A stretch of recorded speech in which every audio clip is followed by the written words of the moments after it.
हाँ जी बच्चों, तो देखिए 47 नंबर सवाल में कुछ स्टूडेंट थोड़ा कंफ्यूज किए हैं। ठीक है, तो उस कन्फ्यूज़न को हम अब भी आपको दूर कर देते हैं। तो ध्यान से देखिएगा, समझिएगा इसको। कहता है दो वेक्टर समान परिमाण के हैं और उनके बीच का कोण 90 डिग्री है। परिणामी वेक्टर का परिमाण कितना होगा? ठीक है, तो परिणामी वेक्टर का परिमाण, जबकि यहाँ बताया है दो वेक्टर का समान परिमाण है।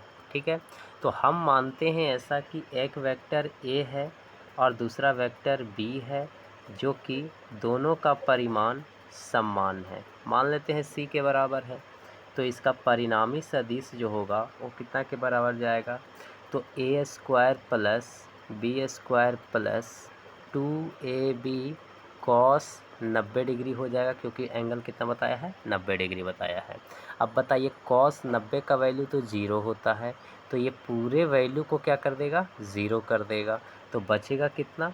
r is equals to under root a square plus में बी स्क्वायर, यही बचेगा। इज इक्वल्स टू ए का वैल्यू है c और b का वैल्यू भी है c के बराबर, तो c का स्क्वायर कितना हो जाएगा? 2c का स्क्वायर। तो ये स्क्वायर से रूट कैंसिल करके c बाहर आ जाएगा और दो तो रूट के अंदर ही रह जाएगा। यानी r का जो वैल्यू आया वो कितना के बराबर आया? c√2 के बराबर आया। r का जो वैल्यू आया वो कितना के बराबर आया? c√2 के बराबर आया। जबकि परिमाण कितना हम माने थे? c के बराबर। यानी कि रिजल्टेंट, इसका परिणामी सदिश जो आया वो परिमाण के √2 गुना के बराबर आया है कि नहीं?